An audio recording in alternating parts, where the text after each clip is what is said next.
little shocking. Steve's got a limited window here, so we got to get the questions in quick. Yeah, we can't keep... I'm downtown, 5th and 49th. Here? Yeah. You're in New York? Yeah. What are you doing? Why can't you come up to the studio? We'd love to see you. Briefly. I would love to, don't go into it. Let's just my move on. goodness. Wow. You brought it up, but I'm insulted you're not here. I know, Do you need to get bailed out or anything? I got the money. Briefly. Brief trip. Okay. We're in good shape. All Good right. shape. Something's going on. All right, anything happened yesterday that shocked you? Let me think about that. I was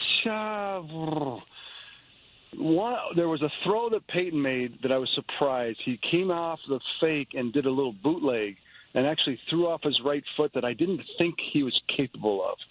Everything else looked like I thought it would.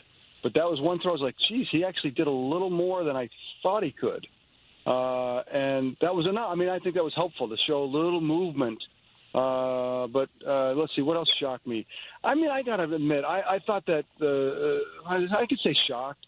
I thought the Cardinals throughout the year started to build their own internal resume that we really are good. And we can go anywhere, and all our history and all the guys that have had different narratives that don't fit or we can't not champions. I thought they'd kind of built through that. And then last week, I actually believe getting through a playoff game, Carson, everybody else, we can do this.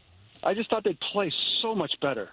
And to lay an egg, I'll say shocked that they laid an egg. I mean, it's so embarrassing to even ask about a professional athlete not having the stomach for a postseason game, but is that part of it for Palmer? Was he just overcome by the moment? I don't like it. I don't like to talk about it. I think, guys, it's so hard to play in the NFL week to week and be good or even great. And that doesn't just disappear. So, but the playoff football is so quick. So final. It just happens. Bam. And then you throw two bad throws. Now you've got momentum against you, the crowd, and then all of a sudden it just goes in the tank. What you can say is he's better than allowing it to just fall off the table. And that's no matter where you are, preseason, postseason, he's better than letting it just collapse like that. It's too bad. Anything that the Patriots could have done to change the protection for Tom Brady? Because, I mean, he was hit 23 times. I mean, really hit, too. Look, for 15 years, there's one way that you beat the Patriots and Tom Brady, and that's knock them around with 4 guys, even 3 sometimes last night. And that you can see Tom starts to become a different guy. He's still tough. But it just, you can see that it gets a little more frenetic. The ball's coming out fine. He rushes. There's some throws he rushed because he thought. So it just changes. And I didn't think it was possible to keep Tom Brady under 21 with anybody. Anyone, and let alone Edelman and Gronkowski, but anyone off the street, no one could keep Tom Brady under 21. He was under siege, and it made it happen. It made the difference because that Peyton, there was 3 or 4 times he was third and long. There's nothing to do. There's nothing. Just drop it off and punt. There's nothing.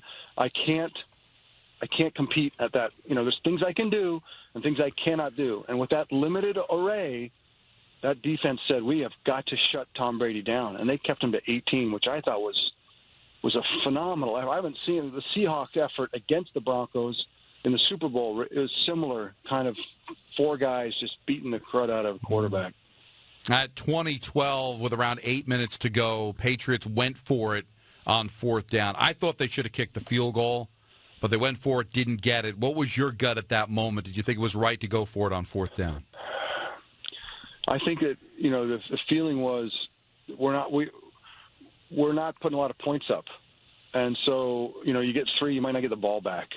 But I know just talking it out here, Peyton wasn't going to do anything. It wasn't like you're going to get the ball back pretty quickly. Right. So in terms of that, making that bet, I would have bet that I'm going to get the ball right back. Because Peyton seemed to get doing less and less as time went on.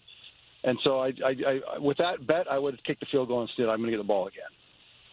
Now, speaking of bets, is there any way you could see Denver beating Carolina right now? There are holes in Carolina's resume. They get 3rd and longs. Cam's not the greatest. It's just kind of throwing back into from behind. I mean, if they can somehow, but an error-free ball game. Both teams kind of playing error-free ball game. Right. I don't know how Peyton can score enough points, and that defense hold back. I mean, you have to score 28 because the Carolina Panthers will score 28. How are you going to score 28? And that's going to be a tough challenge for the Broncos.